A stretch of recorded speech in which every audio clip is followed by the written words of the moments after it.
Nama saya Riki. Saat ini saya berdomisili di Tabanan. Saya bersekutu di Persekutuan Doa Yesus Gembala yang Baik. Parokinya masih Santo Yosef. Gitu. Karena saya pindah ke Tabanan saat masa pandemi ya. Jadi di sini belum berlingkungan sebetulnya, masih ngumpet gitu. Ya, oke. Terima kasih teman-teman buat kesempatannya dan pada malam hari ini saya akan share screen terlebih dahulu. Sudah bisa ya, oh iya bisa. Nah, sudah terlihatkah? Sudah ya? Oke. Sudah oke. Ya, tema pada malam hari ini adalah korupsi. Nah, ini tema yang sangat fenomenal ya sebetulnya, yang sebetulnya kalau kita mau berbicara tentang korupsi ini dari awal masa penjajahan sampai saat ini, korupsi ini masih terus jadi momok ya gitu ya buat negara kita ini. Nah, tapi pada malam hari ini kita mau sama-sama berbicara korupsi melalui sudut pandang Alkitab juga gitu ya. Bagaimana Alkitab mau berbicara tentang hal yang namanya korupsi gitu. Hal ini kalau saya lihat, saya teliti gitu, hal ini begitu banyak dibenci oleh banyak orang. Korupsi itu dibenci begitu banyak orang. Tapi dalam kenyataannya hal ini juga dicintai begitu banyak orang. Betul apa betul? Ya, betul ya. Jadi Betul. ternyata korupsi ini selain dibenci, tapi juga ternyata dicintai oleh banyak orang, begitu.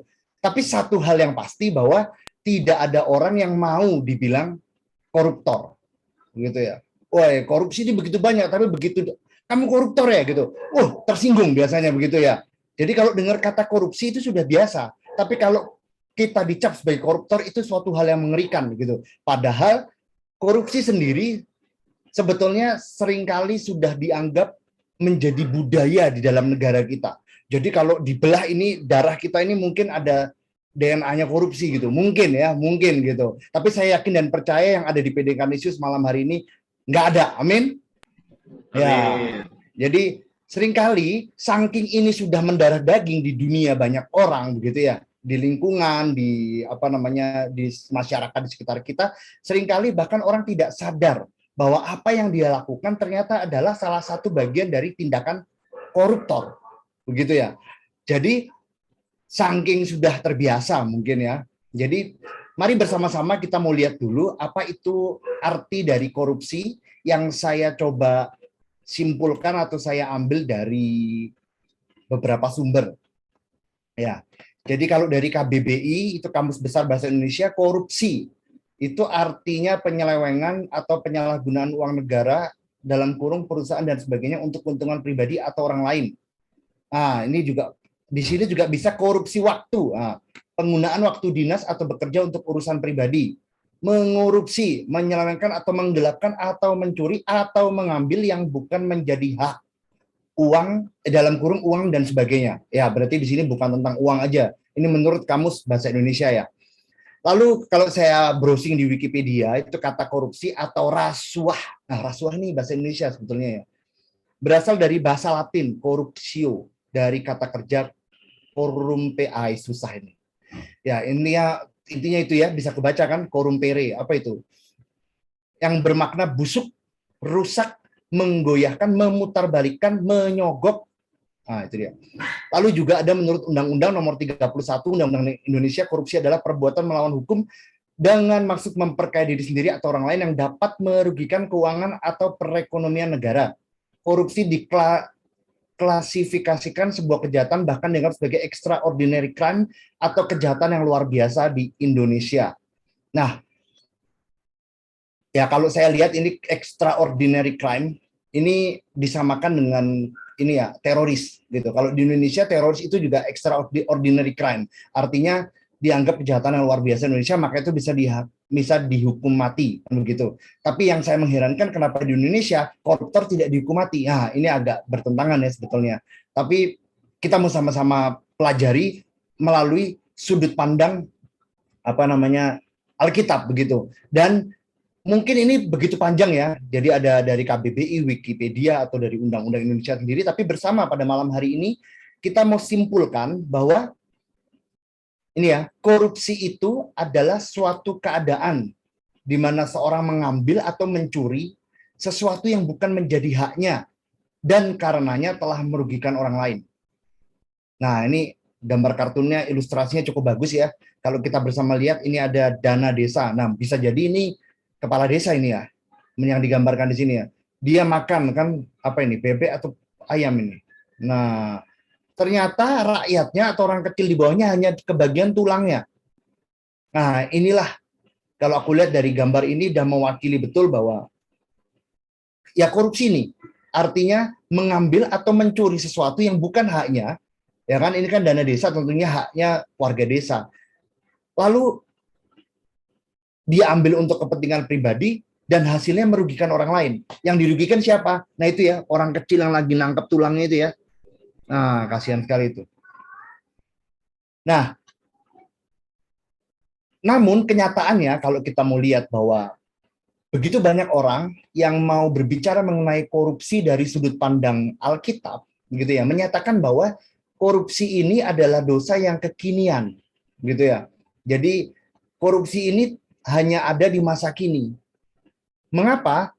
Karena ternyata setelah kita sama-sama lihat, kita sama-sama cek bahwa tidak ada kata-kata korupsi di dalam Alkitab. Jadi kalau kita buka Alkitab kita tidak akan menemukan kata-kata korupsi. Nah, pertanyaannya, benar nggak sih bahwa korupsi itu adalah dosa yang kekinian? Nah, menurut teman-teman, itu dosa yang kekinian atau sudah ada dari zaman dulu? Silahkan di-unmute ke yang mau berbicara. Ini kekinian atau enggak? Atau dari zaman dahulu kala sudah ada korupsi ini? Aku Ya, silakan Remo. menurutku korupsi itu udah ada dari zaman dahulu kala kok. Karena emang dasarnya manusia ya emang suka korupsi sih. Udah Oh. hanya uang, ya korupsi waktu sih paling gini. Kita janjiin waktu nih, oke on the way, padahal on the way baru ke kamar mandi gitu. Ya, itu Nah betul menurutku, sebetulnya. On the way ke kamar mandi. Sebetulnya uh, betul. menurutku itu salah satu korupsi juga, korupsi waktu Ya, gitu. benar banget. Terus ada yang lain, mungkin ada yang nggak setuju, gitu. Atau semuanya setuju ya bahwa ternyata korupsi ini bukan dosa kekinian ya. Korupsi atau perbuatan para koruptor ini mungkin sudah ada sejak zaman dahulu kala, gitu. Setuju semuanya ya? Setuju ya? Oke, acungkan jempol yang setuju semuanya. Iya, saya setuju juga. Yes. Ternyata ya kalau kita lihat bersama di slide selanjutnya, korupsi itu sudah ada sejak zaman para nabi perjanjian lama. Jadi kalau saya bahkan menelaah Alkitab kita, itu kan yang pertama Kejadian. Ya, itu bercerita tentang bagaimana bumi dijadikan.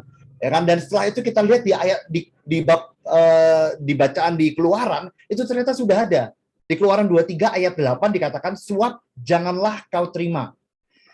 Sebab suap membuat buta mata orang yang melihat dan memutarbalikkan perkara orang-orang yang benar. Ya, lalu di Ulangan juga ada, ini semua saya lihat di perjanjian lama ya, bahwa Ulangan 16 ayat 19, janganlah memutarbalikkan keadilan, janganlah memandang bulu, dan janganlah menerima suap. Nah, di sini sudah ada kata suap ya. Sebab suap membuat buta mata orang-orang bijaksana dan memutarbalikkan perkataan orang yang benar. Ini luar biasa ya. Bahkan ini bisa membutakan mata orang yang bijaksana. Bayangkan orang yang dalam tahap sudah mencapai dalam tanda kutip kebijaksanaan aja, itu dengan menerima suap, dia bisa buta seketika matanya gitu ya. Ya, matanya buta seketika.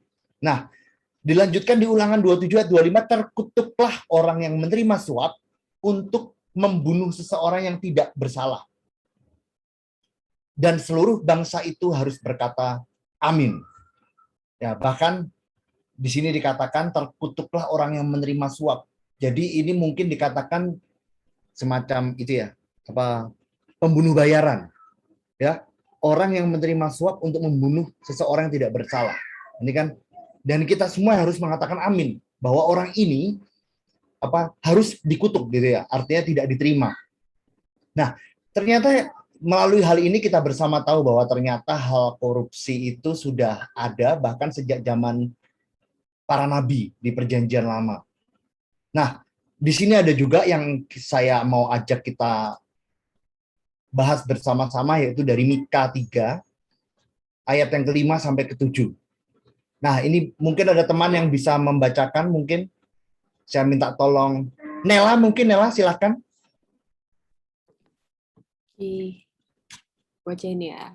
Iya. Mika 3 ayat 5 sampai 7. Beginilah firman Tuhan terhadap para nabi yang menyesatkan bangsaku, yang apabila mereka mendapat sesuatu untuk dikunyah, maka mereka menyerukan damai, tetapi terhadap orang yang tidak memberi sesuatu ke dalam mulut mereka, maka mereka menyatakan perang. Sebab itu hari akan menjadi malam bagimu tanpa penglihatan, dan menjadi gelap bagimu tanpa tenungan. Matahari akan terbenam bagi para nabi itu, dan hari menjadi hitam suram bagi mereka. Para pelihat akan mendapat malu, dan tukang-tukang tenun akan tersipu-sipu. Mereka sekalian akan menutupi mukanya, sebab tidak ada jawab daripada Allah. Demikianlah sabda Tuhan. Syukur pada Allah. Ya, jadi kita mau lihat di sini teman-teman yang dikasihi Tuhan, bahwa di ayat yang pertama, ayat yang kelima ini ya, ayat 5, 6, 7. Ini kan ada 3, ada 5, 6, 7. Dikatakan beginilah firman Tuhan yang menyesatkan bangsaku. Kita lihat bersama bahwa seorang nabi, ya kan, firman Tuhan terhadap para nabi yang menyesatkan bangsaku. Di sini kita mau lihat bahwa nabi yang kita lihat bersama, harusnya nabi ini menuntun umat menuju pada keselamatan, tapi malah berbuat sebaliknya ya. Seorang nabi ini malah menyesatkan begitu banyak umat. Yang apabila mereka mendapatkan sesuatu untuk dikunyah, maka mereka menyerukan damai. Tetapi terhadap orang yang tidak memberi sesuatu ke dalam mulut mereka, maka mereka menyatakan perang. Ini ngeri ya, ngeri ya. Jadi kalau dia dapat sesuatu untuk dikunyah, mereka damai. Tapi kalau mereka tidak dapat makanan gitu istilahnya ya, mereka menyatakan perang. Ini ngeri ya, ngeri ya. Cuman karena itu mereka mengajak perang nabinya ini ya. Ini nabinya yang ngeri ini. Nah, dewasa ini kita mungkin sadar, kita juga tahu bahwa begitu banyak orang yang mengatasnamakan agama justru berbuat korupsi. Mereka sengaja bersembunyi di balik jubah keagamaan untuk menutupi kebusukan di dalam dirinya. Seringkali tipu muslihat begitu lancar dilakukan karena kenapa?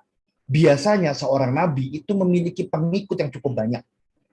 Sehingga teman-teman yang dikasihi Tuhan, mereka tidak mudah untuk istilahnya tidak sulit untuk menipu, untuk memberi tipu muslihat.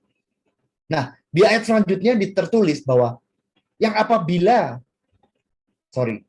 disebut sebab itu hari akan menjadi malam bagimu tanpa penglihatan. Nah, ini adalah sebuah peringatan tertulis tentang apa yang menjadi ganjaran orang-orang yang demikian, bahwa harinya akan menjadi gelap. Matahari juga akan tergenam bagi para nabi itu, dan seterusnya. Para nabi ini sudah mulai lupa dengan kepentingan banyak orang. Tetapi kepentingan dirinya sendiri, kepentingan perutnya, itu adalah menjadi yang terutama. Di sini maka digenapi bahwa dikatakan bahwa suap itu membutakan mata. Bahkan seorang nabi pun, saat dia menerima suap, bayangkan ya, seorang nabi menerima suap, itu membutakan mata mereka. Apalagi kita ini ya. Ya, kita mungkin bukan nabi ya. Ya, tapi pada saat itu, para nabi yang menerima suap pun bisa terbutakan matanya. Selanjutnya mengatakan para pelihat akan mendapat malu dan tukang-tukang tenun akan tersipu-sipu. Mereka sekalian akan menutupi mukanya sebab tidak ada jawab daripada Allah. Jadi, walau para nabi ini begitu banyak menyesatkan banyak orang, namun kita semua percaya bahwa Allah Tuhan kita tidak dapat dibohongi. Amin. Allah Tuhan kita dapat melihat segala sesuatu yang tersembunyi. Dia tidak dapat kita tipu, tidak dapat kita kelabui. Mungkin begitu banyak nabi ini berhasil menyesatkan banyak orang. Ya kan? Tapi kita percaya Tuhan tidak dapat ditipu.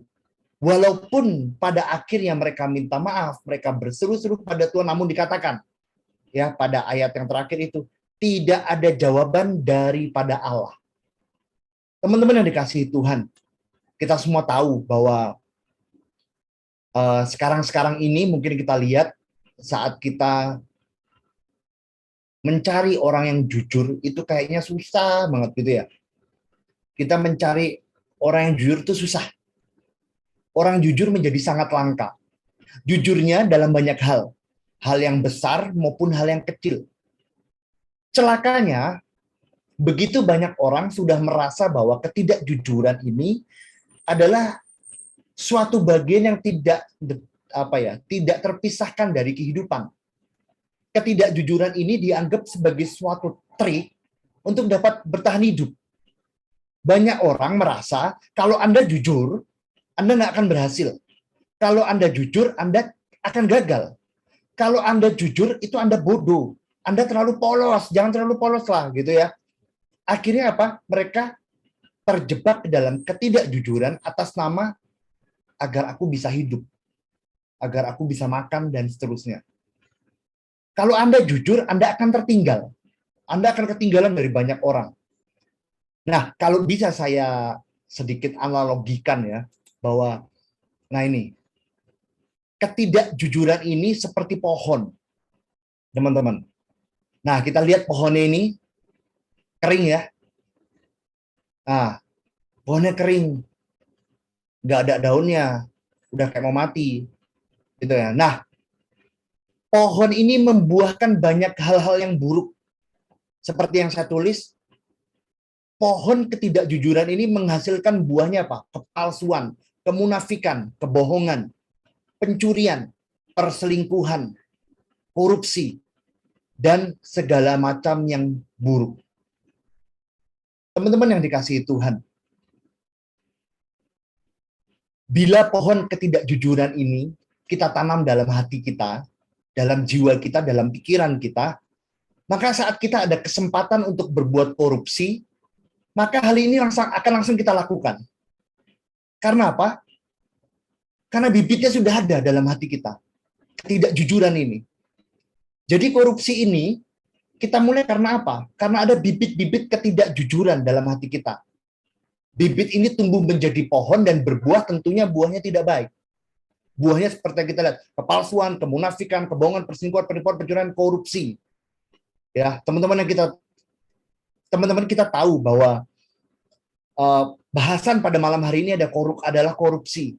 Ya, jadi kita mau fokus terhadap korupsi, bahwa buah dari ketidakjujuran salah satu hal yang memperparah keadaan negara ini adalah korupsi. Tentunya korupsi juga ada beraneka ragam. Bisa ada korupsi uang, korupsi waktu, korupsi apa lagi ya? Korupsi tempat parkir gitu ya, atau korupsi lahan dan seterusnya. Ada banyak macam korupsi. Korupsi besar atau korupsi kecil, namanya tetap korupsi. Tetaplah berbuat dosa. Maka pelakunya bisa kita sebut sebagai koruptor. Dari koruptor kecil-kecilan ya, seperti koruptor tukang parkir seperti itu. Saya sering kali gregetan gitu kalau ngeliat tukang parkir yang nggak mau ngasih karcis, gitu ya. Nah, ini koruptor tingkat dasar ini. Bayangkan ini ya, bayangkan 2.000 ini kan gitu ya, atau 4.000 begitu. Nah, sampai koruptor tingkat negara, tingkat pejabat yang jumlahnya mungkin miliaran atau triliunan rupiah. Begitu banyak orang meremehkan hal-hal yang kecil tadi. Mereka nggak sadar bahwa korupsi kecil ini seperti menanamkan bibit pohon tadi. Bibitnya sudah ada dalam hati kita. Ya, korupsi kecil sudah terbiasa kita lakukan, lama-kelamaan tidak merasa bahwa dia sedang mencuri. Dia tidak sadar dia sedang dalam dosa, hidup di dalam dosa, makan dan minum hasil dari dosa. Maka pelan tapi pasti, kalau ada kesempatan, dia akan ambil yang lebih besar. Betul nggak? 2.000 aja diambil, apalagi yang besar. Betul? Nah, sebagai contohnya, kita lihat, misalnya, ya yang tadi ya, tukang parkir tadi itu. Kita mau lihat bersama bahwa uang 2.000 dia korupsi. Dalam satu hari, mungkin dia terima 200.000 apa 300.000. Betul gitu ya?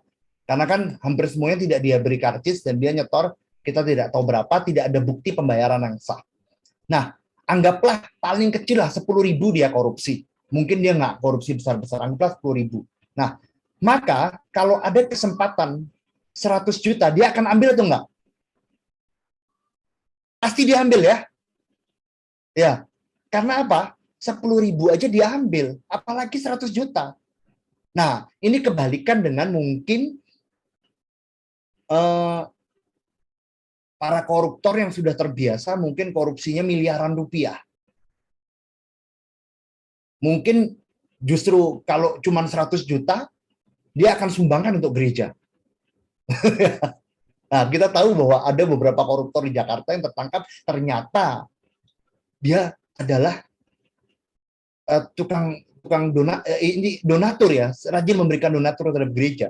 Ternyata itu salah satu cara yang dia gunakan untuk pencucian uang. Hal ini yang tentunya membuat kita sebagai orang Katolik miris ya gitu ya. Nah, hal ini yang saya mau katakan bahwa pohon itu saat tumbuh ke atas, tadinya kecil, maka dia akan besar. So jangan main-main dengan apa hal yang kecil ini. Nah, seperti ada tertulis dalam Lukas 6 ayat 10, kita mau lihat, yang ini saya bacakan. Barang siapa setia dalam perkara-perkara kecil, ia setia juga dalam perkara-perkara besar. Dan barang siapa tidak benar dalam perkara-perkara kecil, ia tidak benar juga dalam perkara-perkara besar. Ini bahkan sudah ditulis oleh penginjil Lukas. Anda tidak benar dalam perkara-perkara kecil, maka Anda juga tentunya akan tidak benar dalam perkara besar. Benar demikian ya. Tapi saat kita setia terhadap perkara kecil, kita mau jujur dalam perkara kecil sekalipun, maka perkara besar itu akan datang dan kita siap menerimanya. Teman-teman yang terkasih dalam Tuhan Yesus, hal korupsi ini, seperti saya bilang tadi ya, dimulai dari hal yang kecil. Nah, sekarang mungkin teman-teman mau memberi, saling berbagi mungkin, kira-kira apalagi contohnya, korupsi-korupsi kecil ini. Nah, kalau saya mau kasih contoh, saya kasih bayangan sedikit ya. Contohnya, tetangga saya. Semoga nggak dengar ya. Ini ngesum soalnya. Nah, ini contoh. Ini sharing pribadi kenyataannya. Dia punya rumah, punya tempat parkir.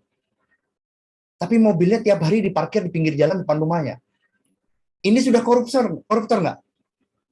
Ya, karena dia menggunakan sebagian dari fasilitas umum. Fasilitas umum adalah fasilitas milik bersama. Hingga suatu ketika, ada orang yang mulai kesulitan untuk lewat, begitu ya.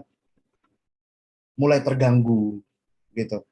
Nah, perlu kita ingat bahwa padahal beliau ini punya tempat parkir loh. Tempat parkirnya kosong bro, gitu. Didiemin kosong, dia parkir di luar. Nah, maka itu saya teringat nih gitu ya, sama ada meme kan banyak kan apa ada meme yang orang buat itu beli dulu parkirannya baru kamu beli mobil kan begitu ya. Nah, tapi karena sudah saking terbiasa korupsi yang kecil-kecilan ini, bayangkan sudah punya tempat parkir pun dia tidak akan pakai tempat parkirnya. Kenapa? Karena dia sudah terbiasa mengambil apa yang bukan haknya, mengambil apa yang bukan menjadi hak miliknya. Dia tidak merasa berdosa, tidak merasa mencuri, tidak merasa bahwa sedang hidup dalam dosa. Ini baru perkara yang kecil. Betul? Nah, tentunya hal ini masih banyak. Nah, saya mau agak interaktif sedikit. Mungkin teman-teman mau kasih contoh-contoh yang lainnya apa? Ya, contohnya nggak usah heboh-heboh ya. Yang kemarin ditangkap KPK berapa miliar? Enggak. Saya nggak mau yang heboh-heboh. Saya mau kita melatih kepekaan kita. Apa sih koruptor kecil-kecilan yang terjadi di sekeliling kita aja? Yang kita lihat ya. Jangan kita nggak gosip ya. Maka itu saya sharing apa yang ada di tetangga saya kan gitu. Ini saya lihat nih sekarang masih di luar juga mobilnya. Ya, oke. Silakan. Mau sharing siapa? Adi, silakan. Aku Oki. Ya, oh Raymond. Wah, ini pasti. Nah, ini pas banget nih baru-baru ini aku pengalaman pribadi. Jadi Ya. pas itu kan aku ikut tes dan puji Tuhan kan lolos di kantor ya. Nah, terus ini ada atasan-atasan yang tahu kalau aku tuh lolos tes itu. Nah, akhirnya aku dikontak pribadi nih sama salah satu atasanku. Ada kayak sepupu keponakannya dia mau masuk mandiri dan itu tes juga. Nah, aku tuh dikontak untuk jadi jokinya. Jadi aku diminta untuk jokiin anak si keponakannya ini karena kan mungkin karena masih Covid ya, jadi bisa online gitu kan. Cuma ya aku karena dia atasan, aku tuh kayak gimana ya? Kalau yang kayak gitu tuh kayak kemarin aja aku tes, jujur ya, ada tawaran dari atasan langsungku untuk, "Rey, lu yakin nggak mau dijokiin?" Aku bilang nggak mau Pak, soalnya ini berkaitan dengan karir loh. Masa ini ibaratnya kayak awal mula karirku berjalan nih. Masa dari awal mulanya tuh aku bangunnya dengan dasar yang nggak bener sih gitu loh. Aku straight yang itu, bener-bener aku nggak mau tuh. Papaku sendiri sampai marah-marah sama aku pas itu. Kamu tuh udah mau dibantuin sama atasanmu, kok malah kamu tolak? Kok kayak sombong banget kesannya gitu kan. Tapi kalau dari mindsetku, enggak. Ini karena masa sih untuk di awal karirku aja aku membangunnya dengan ibaratnya aku ingin karir jangka panjang nih, aku bangun dengan dasar yang buruk gitu loh, yang mana kokoh gitu. Nah, terus akhirnya ya puji Tuhan lolos. Karena aku pikir ya kalau emang nggak lolos ya udah, berarti emang aku belum layak untuk naik jabatan gitu kan ceritanya. Nah, terus aku yang mindset kayak gitu terus dapat ditembak seperti itu sama atasan yang lain untuk ngejokiin keponakannya. Ya sebenarnya kayak apaan sih lu, kayak ya usaha aja sendiri gitu, yang kayak gitu aja kok masa dijokiin sih gitu kan. Apalagi tesnya bukan tes yang kayak gimana ya, menurutku tes dasar sih, kayak tes potensi akademik kita, tes verbal, tes numerik. Masa yang kayak gitu aja dijokiin sih? Kalau emang nggak mampu ya udah terima kenyataan aja gitu. Akhirnya aku tolak secara halus sih. Jadi yang pertama aku bilang tuh aku bukan bilang iya atau enggak, langsung aku tembak. Kalau nggak lulus gimana Bu? Jangan salahin saya ya, gitu. Jadi nolaknya secara halus. Dia bilang ya masa nggak lulus sih. Aku tetap nembaknya fokusnya terus arahin. Ya kalau nggak lulus yang terjelek nggak lulus, saya nggak mau disalahin ya gitu. Aku bilangnya gitu aja. Jadi dia kayak ngeri juga kan. Oh ini jangan-jangan ini anak udah memang sengaja mau nggak lulusin gitu kan. Jadi akhirnya abis itu setelah itu nggak dikontak lagi aku. Dan menurutku itu salah satu korupsi sih dalam bentuk lain. Wih, luar biasa. Tepuk tangan buat Raymond. Keteguhan hatimu luar biasa. Kalau aku jadi kamu, aku runtuh kok, Mon. Oke, mungkin yang lain mungkin itu contoh yang bagus sekali ya. Bahwa itu mulai korupsi ya. Bahwa korupsi itu juga bentuknya banyak. Jadi korupsi itu nggak yang Ini kok ada yang mau sharing lagi kok. Oh, silakan Yani. Jangan ditahan-tahan Yani. Ini supaya memperkaya pikiran kita bahwa korupsi itu bentuknya banyak gitu ya. Korupsi bukan cuma soal duit atau miliaran orang yang dilakukan pejabat, bukan gitu. Nah, silakan Yani. Betul kok. Korupsi itu bentuknya tuh macam-macam, dari kacamata sampai ke kacamata. Nih, contohnya ini kalau misalnya punya saudara, mungkin pernah ngerasain ini. Misalnya, Kurang keras Yani. halo? Yes. Oh, iya, ya. Kedengaran? Dengar. Oke, korupsi itu benar kalau ada yang kelihatan kasat mata sampai yang nggak kelihatan tuh ada loh. Dari yang berasa sampai nggak berasa gitu. Dari yang itu wajar dibilang korupsi sampai dibilang nggak wajar sebagai korupsi. Nah, ini contohnya kalau misalnya mungkin ada yang punya saudara, tinggal bareng pokoknya sama anggota keluarga lain di rumah, pasti pernah ngerasain. Jadi, iya, apalagi jadi adik nih, pasti pernah ngerasain. Jadi contohnya nih kayak aku di rumah gitu, kan aku kan termasuk anak yang jarang di rumah. Kalau makan pun ngurusinnya tuh sendiri gitu. Terus kadang kalau misalnya disisain gitu sama mamaku gitu, ini makanan buat Yani ya, jangan dimakan. Hilang. jadi kesannya kayak oh ya ini punya adikku kok, oh ya ini punya anakku kok, tapi dia pasti ngerti lah kalau di rumah tuh pada lapar jadi dimakan gitu. Padahal aku pulang tuh bisa jam 12 malam, jam 1 malam tuh lagi lapar banget, di jalan tuh mana tutup semua kan. Terus mereka kayak nggak mikir, ya nih pasti udah belilah di luar. Tapi nggak tahunya pas pulang nggak ada makanan. Aku jadi sedih. sih gitu aja. Jadi itu korupsi yang kelihatan seperti nggak korupsi gitu. Mungkin harusnya yang benar izin dulu ya, yang malam pulang nggak? Tidak ada, Gitu kan, tidak ada kayak gitu gitu. ya. Karena itu semua tertutupi oleh dibalut dengan status keluarga. Padahal itu juga termasuk korupsi nih menurutku ya. Betul, Karena betul, betul. jadi Kan orang bukan mengambil sesuatu yang bukan menjadi haknya dan merugikan orang lain. Itu kan merugikan Anda. Ya kan? betul itu. Gitu aja tuh. Ya. Ya, besok-besok hati-hati bawa Indomie lah gitu. Buat jaga-jaga kalau korupsinya terjadi lagi. Ternyata ada koruptor. Oke, yang lainnya mungkin ada lagi yang mau sharing berkaitan dengan mungkin kegiatan koruptor yang tidak sadar ya mungkin atau terjadi dekat kita untuk memperkaya kita gitu. Ada lagi? Ya, ada Adi. Aku Silakan. mau share. Oh, Adi, silakan Adi. Ini korupsi yang sederhana, mungkin sama kayak Koriki mirip masalah tetangga. Tapi kita kan setuju lah kalau jalan umum, sama jalan di depan kita itu adalah milik bersama. Nah, yang masalah di saya tuh bukan masalah parkir, ini sampah. Jadi saya kan di depan ada kayak rumput-rumput tuh ya, biasanya untuk hewan saya bermain di situ. Itu gimana ya? Sering aja pasti ada tetangga, entah yang depan, kiri, kanan atau ini, itu sering buang sampah sembarangan di situ istilahnya. Kadang ya tiap pagi atau gini ada botol UC, botol apa, itu kan something kecil lah ya, sampah paling cuma 1-2 botol atau satu iniin, tapi kan ya itu korupsi loh sebenarnya. Jalan tuh loh bukan tempat sampah, jalan tuh adalah fasilitas umum di mana kita untuk lewat loh istilahnya, untuk apa ya, untuk transportasi. Tapi ini kayak ya mungkin mereka tahu mentang-mentang aku sering bersihin di situ, anaknya aja ngebuang ke situ, tapi menurut saya itu korupsi juga. Sudah saya laporkan ke Banjar, selanjutnya ditindak gitulah. sudah mulai ada ini sebenarnya perubahan. Cuma sangat disayangkan. Cuma tetap aja masih mungkin karena itu jadi kebiasaan gitu. Yang kecil-kecil jadi lewat sini taruh buang ke situ aja.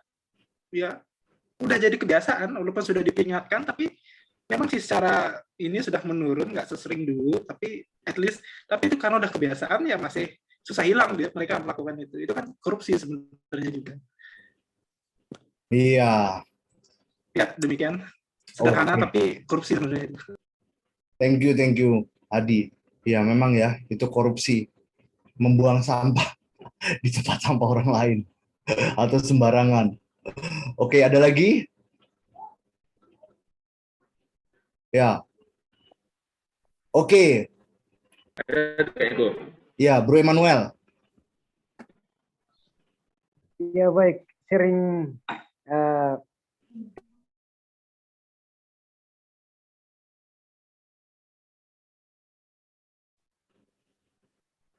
kebetulan kami waktu itu di gereja Santa Maria Assunta Kota Luar Kupang.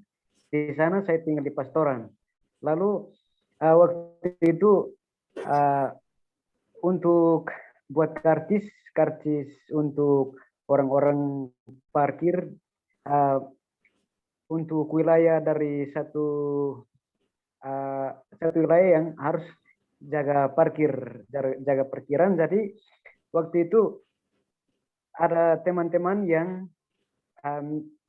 mereka ambil karcis itu macam motornya lain, mobilnya lain. Lalu waktu itu mau dekat tahun baru, mungkin mereka mau korupsi uang untuk pakai beli-beli apa begitu. Jadi waktu itu mereka ambil karcis.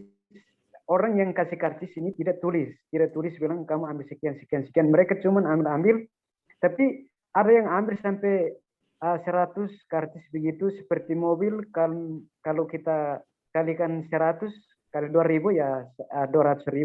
Jadi waktu itu mereka ambil, setelah mereka kasih masuk kembali uangnya, tidak sampai seperti apa yang mereka ambil karcis itu. Mereka mungkin ambil uang begitu. Jadi ada laporan yang masuk dan saya yang tegur mereka. Tapi saya tegur mungkin kesalahan saya tegur tidak berdoa dulu baru tegur. Saya tegur mungkin di muka depan banyak orang sehingga mereka malu dan mereka menutup kesalahan mereka dengan cara kekerasan. Jadi waktu itu saya sempat menegur mereka, saya berkata begini, mungkin kita hidup dalam perjanjian lama, kita hidup dalam kitab suci perjanjian lama, Allah begitu keras, mungkin kita sudah habis, kita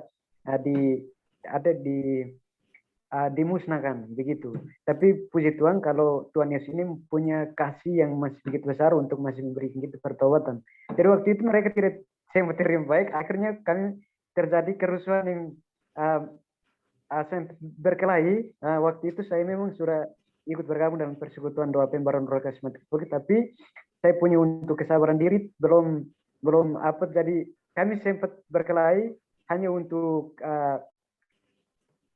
membenarkan ini, apakah siapa yang benar dan siapa yang salah. Ternyata tidak ada yang mengaku, tapi saya serahkan kepada Tuhan bahwa masalah-masalah yang kami hadapi ini, Tuhan mau supaya kita ini merdeka, Tuhan tidak mau supaya kita anak terus dalam masalah. Jadi saya serahkan saja kepada Bapak yang berusaha dengan masalah itu supaya kita merdeka. Amin. Baik, terima kasih. Baik, makasih Bro Manuel. Iya, kalau ini tidak sederhana ya, kalau ini contohnya jelas-jelas korupsi ini karena mengambil uang ya. Jadi ya luar biasa ini sampai kerusuhan loh. Ya, jadi korupsi pada malam hari ini saya mau coba ingatkan bahwa bentuknya banyak, seringkali kita tidak sadar, bahkan contohnya ada juga yang ini ya, pernah ketemu ya, kalau orang-orang yang jualan di Legian itu, toko-toko kacamata itu rata-rata korupsi tempat mereka. Kenapa? Karena mereka itu sebetulnya mempunyai lahan untuk jualan, itu tidak sampai trotoar. Tapi rata-rata dari mereka selalu maju selangkah. Ya, entah dagangannya maju semua tuh. Nah, itu sudah satu bentuk korupsi, ya kan? Nah, terus pernah ketemu nggak pagar-pagar rumah orang yang pagarnya di sini, tapi pagarnya bisa bentuk U gitu supaya lebih nongol. Ya, jadi pagarnya dia itu keluar dari halaman sampai menuju tempat jalan. Ya, itu kan pagarnya supaya mobilnya bisa masuk atau bagaimana. Jadi pagarnya itu bisa lebih keluar lagi sampai ke trotoar begitu. Nah, itu juga buat aku salah satu bentuk korupsi begitu. Atau hal-hal yang kecil-kecil lainnya. Saya pernah ya lagi ngantri dokter anak saya, ya kan, ngantri ke dokter. Tiba-tiba saya lihat kok ada orang yang datang belakangan tapi kok bisa masuk duluan. Ternyata biasa ada suster yang jaga itu, yang kan biasa ada asistennya dokter ya, bukan suster birawati ya, suster yang nemenin dokter itu ya. Itu ternyata dapat salam tempel dari orang itu. Jadi dapat salam tempel langsung masuk. Ini korupsi betul ini. Nah, gitu biasanya kalau saya tegur, ini ibu-ibu yang sudah tua, ya kan. Ibu-ibunya ini malah mukanya mau marah gitu ke saya. Jadi ya mungkin itu seperti Bro Manuel tadi, saya belum berdoa ya. Jadi saya menegur dia depan banyak orang. Jadi muka dia langsung merah gitu. Ya, teman-teman yang dikasih dalam Tuhan, mungkin melalui permenungan pada malam hari ini, saya mau mengajak kita semua untuk senantiasa berlaku jujur dalam segala situasi, dalam pekerjaan, dalam relasi, juga dengan teman-teman, sahabat, saudara, orang tua, harus senantiasa kita dalam keadaan jujur. Jangan sampai kita menjadi koruptor. Ya. Ingat, koruptor itu besar atau kecil namanya tetap koruptor. Besar atau kecil tetap kita berdosa. Jujur dimulai dari hal yang kecil. Sehingga dalam hal yang besar pun kita dapat bertahan dengan kejujuran kita. Amin. Buang jauh-jauh bibit ketidakjujuran tadi, agar pohon ketidakjujuran tidak tumbuh subur di dalam diri kita. Kalau pohon itu sudah tumbuh subur, saya juga punya teman, dulu sepelayanan, pohon ketidakjujurannya ini sudah luar biasa melekat. Sehingga apapun yang dia sentuh, itu tidak jujur. Dia kalau kerja, itu berpikir, aku bekerja, bagaimana caranya supaya aku bisa santai-santai dapat uang? Bagaimana caranya supaya aku bisa mencuri? Bagaimana caranya? Ini ada celah di mana? Itu dia. Kenapa? Karena pohon ketidakjujuran dalam diri sahabat saya ini sudah terlalu apa ya? Sudah terlalu subur pohonnya. Saya tanya, bagaimana keadaan Anda? Bagaimana selalu berbohong tidak jujur? Ini yang saya katakan bahwa pohon ketidakjujuran, kalau bibitnya sudah ditanam di dalam hati, tumbuh dalam jiwa dan pikiran kita, maka apapun yang dilakukan secara tidak sadar akan terus-menerus berbuat tidak jujur. Terus-menerus berbuat korupsi. Caranya bagaimana, teman-teman? Bagaimana caranya agar kita bisa bertahan ya? Kan kita ini manusia lemah. Caranya adalah dekat dan senantiasa intim dengan Tuhan. Teman-teman yang dikasihi Tuhan, bahwa kita tahu, kita ini manusia lemah, kita ini rapuh, kita ini manusia biasa-biasa. Seringkali kita jatuh ke dalam suatu pencobaan. Puji Tuhan tadi melalui cerita dari Raymond gagal melawan pencobaan yang diberikan kepadanya. Mengapa? Saya yakin karena Raymond senantiasa dekat dengan Tuhan. Amin. Inilah gunanya. Caranya bagaimana untuk dekat dengan Tuhan selalu? Bisa banyak hal. Melalui baca kitab suci, ekaristi, berdoa. Juga yang paling penting adalah berkomunitas. Seperti yang pada malam hari ini kita lakukan, kita berkomunitas. Kita saling menguatkan. Kita lemah, tapi saat kita bersama, kita akan kuat.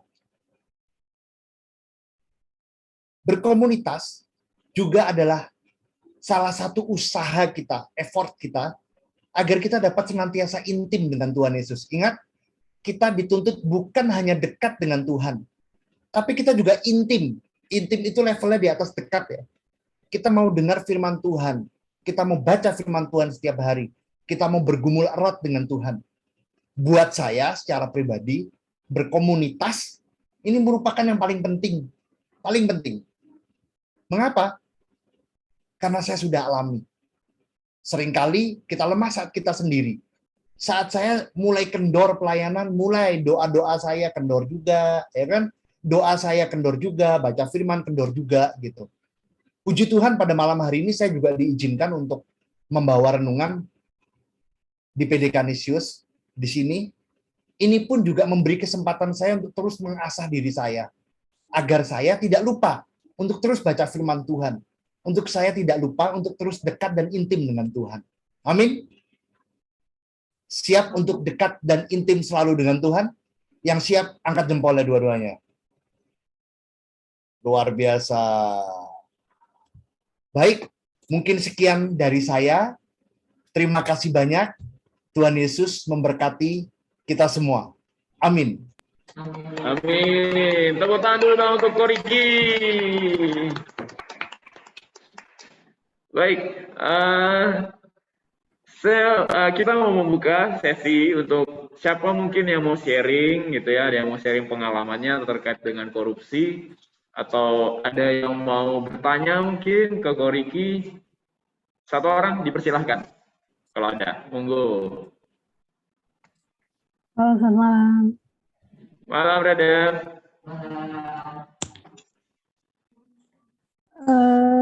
Terima kasih kesempatannya. Ini mau sharing sedikit. Waktu itu pas kuliah itu kan sempat kesulitan uang ya. Terus akhirnya buka usaha tipis-tipis, ngerjain skripsi teman. Kayak joki skripsi gitu.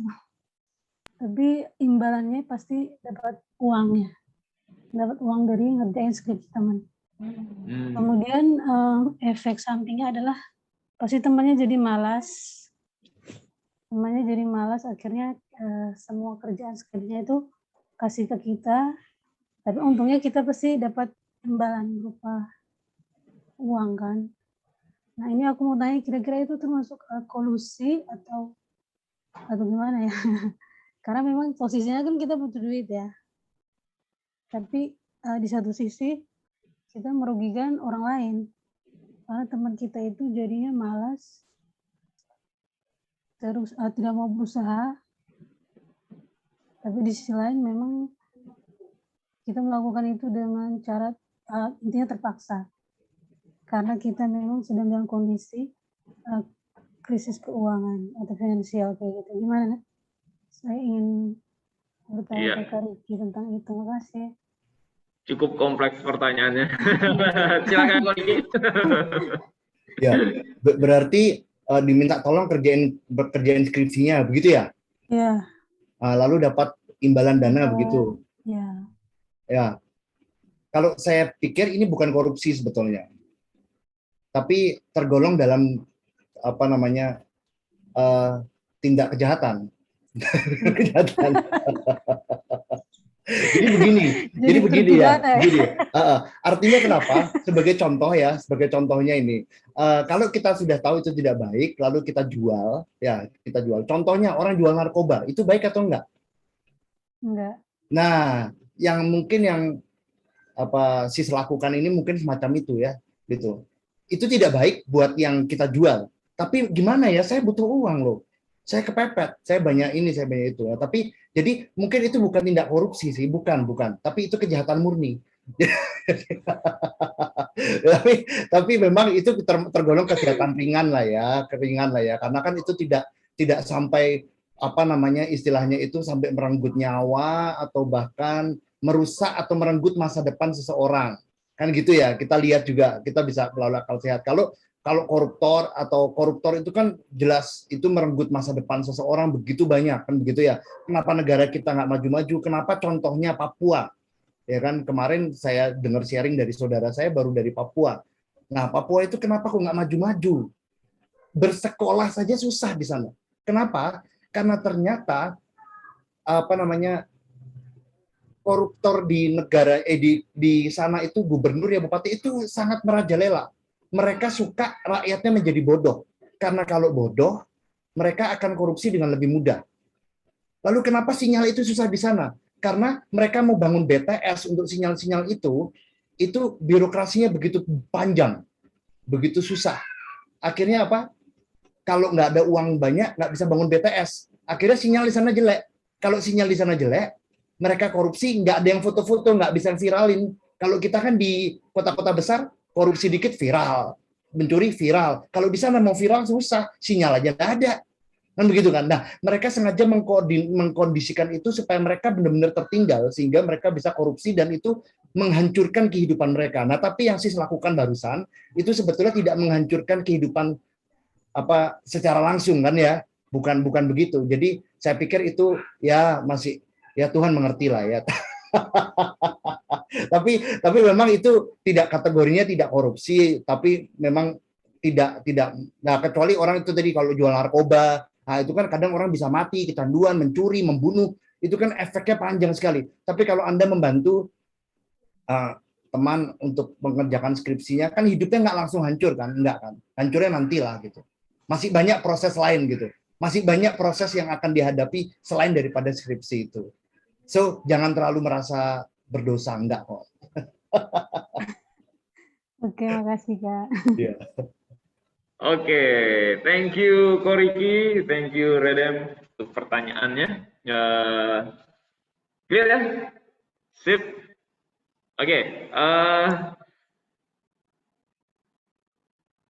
ya.